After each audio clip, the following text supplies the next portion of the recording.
Morning সবাইকে। তো চলো আমি ঘুম থেকে অনেকক্ষণ উঠেছি 7টার সময়।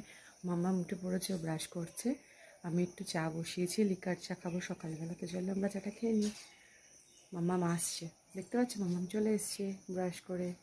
এখানে আমার চাও ফুটে গেছে, তো চলো চাটা নিয়ে নিই। চলো আমার চা রেডি। আর মাম্মামকে দেখবে, মাম্মামকেও একটু লিকার চা, দুটো বিস্কুট দিয়েছি।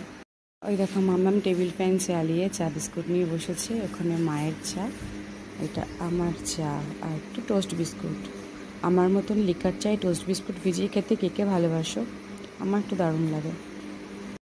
তো দেখতে পাচ্ছ মামাম এখানে লিখতে বসেছে, ওর এটা স্কুলের কাজ, গরমের ছুটি বাংলা লিখতে বসেছে। মানে পড়াশোনা করতে যে কী কষ্ট বলার মতো নয়। তারপর দেখো আমি এখানে উনুনে ভাতটা চাপিয়ে দিয়েছি, কারণ আমাদের ভাতটা উনুনে হয়। আর ভাতটা চাপিয়ে দিয়ে যখন আমি মানে উঠোনে ছিলাম, তো ভাবলাম চলো তোমাদের সাথে একটু শেয়ার করি যে আমাদের গাছে কত লেবু হয়েছে। দেখো এটা আমাদেরই গাছ, বাড়িতে উঠোনের লেবু গাছটা হয়েছে। কত লেবু হয়েছে না? বেশি ভালো লাগে বলো মানে ডালের সাথে লেবু দিয়ে ভাত খেতে। যাই হোক, আমার তো খুব ভালো লাগে। আর তারপর ভাবলাম চলো তোমাদের একটু দেখাই, আমাদের গেটের সামনে একটা ফুল গাছ আছে, ছোটো ছোটো ফুল হয়েছে। তো চলো তোমাদের একটু দেখে নিই, কি ভালো লাগে না? একদম গেটের মুখে ঢুকতে দেবে গাছটা, সবসময় বেশ ফুটছে, দেখতেও ভালো লাগছে। দেন আমি তারপর চলে আসলাম রান্নাঘরে। আমি এখানে পটল ভাজা করছি। এখানে আলু টমেটো রাখা রয়েছে, পটলটা ভেজে তুলে রাখবো, রেখে আমি আলুগুলোকে ভালো করে লাল করে ভেজে নেবো। আজকে রান্নাটা হতে মানে ইচ্ছা আছে করার, আদা জিরে বাটা দিয়ে আলু পটলের তরকারি, মাছের ঝাল, আলু ভাজা। তো চলো এখানে দেখতে পাচ্ছ আদা টমেটো আর গোটা জিরে নিয়ে নিয়েছি, মিক্সিতে পেস্ট করে নেবো তরকারির জন্য। আর ওদেরকে আমি আলু ঝিরে ঝিরে করে কেটে নিয়েছি, ওটাকে আমি আলু ভাজা করবো পেঁয়াজ দিয়ে। পেঁয়াজ একটা ফোড়ন দেবো তেলের উপর, দিয়ে আমি কুচনো আলুটা দিয়ে দেবো, দিয়ে ভালো করে ভাজা করবো। আর এখানে দেখো আমি যে আলুটা ভাজা করছিলাম তার মধ্যে আমি পেস্ট করে মশলাটা দিয়ে দিলাম, আর অল্প পরিমাণ জিরে দিয়ে দিলাম। এর মধ্যে আমি দিয়েছি পরিমাণ মতো নুন, হলুদ গুঁড়ো, লঙ্কার গুঁড়ো, জিরে গুঁড়ো, তার সঙ্গে অল্প একটু চিনি দিয়েছি, দিয়ে পরিমাণ মতন জল দিয়ে দিয়েছি, দিয়ে আমি এটাকে ঢাকা দিয়ে রাখবো। আর আমি আরেকদিকে কী করলাম, মাছগুলো ভেজে রাখলাম, আর সর্ষে বাটা, শুকনো লঙ্কা দিয়ে বাটা করলাম। আর আমাদের সর্ষেটা আর পোস্তটা এখনও শিলেই বাটি, বাকি যা বাটারা সেগুলো মিক্সিতে করে নিই।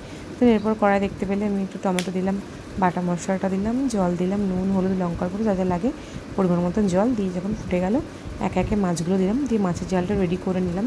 কারণ এখনও আমার বাকি আছে আলু ভাজা করাটাও, ওটা আমি করিনি, কারণ ওদিকে আমি তরকারিটা চাপিয়ে দিয়েছি, তরকারিটা হচ্ছে, কারণ আলুটা সেদ্ধ একটু সময় লাগে।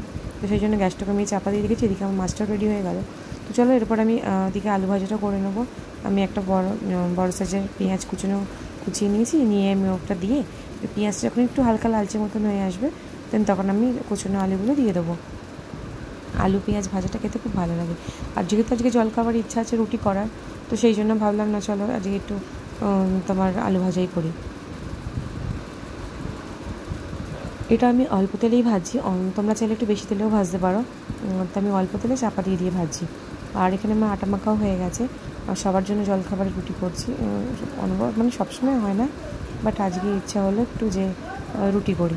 আর বাড়িতে একটু মিষ্টি আনা আছে, তোমরা দাদাভাই একটু বোঁদে নিয়ে এসছে, তো সেইটার জন্যই ভাবলাম যে চলো আজকে রুটি, আলু ভাজা আর বোঁদে দিয়ে আমাদের সবার জলখাবারটা হয়ে যাবে। আর ভালো লাগে গরম করে রুটি খেতে। তো চলো দেখো মাম্মামকেও খেতে দিয়ে দিয়েছি, মাম্মাম খাচ্ছে, আর আমার খাওয়া হয়ে গেছে, ওর খেতে খেতে আমার খাওয়া হয়ে গেছে। ও আজকে নিজে হাতে খাবে। তো চলো ব্লগটা ভালো লেগে থাকলে প্লিজ লাইক কমেন্ট শেয়ার, পেজটা ফলো অ্যান্ড ইউটিউব চ্যানেলটা সাবস্ক্রাইব করে দিও। সবাই সাপোর্ট করো, পাশে থেকো। টাটা সবাইকে, সবাই ভালো থেকো, আমিও সাপোর্ট করবো সবাই।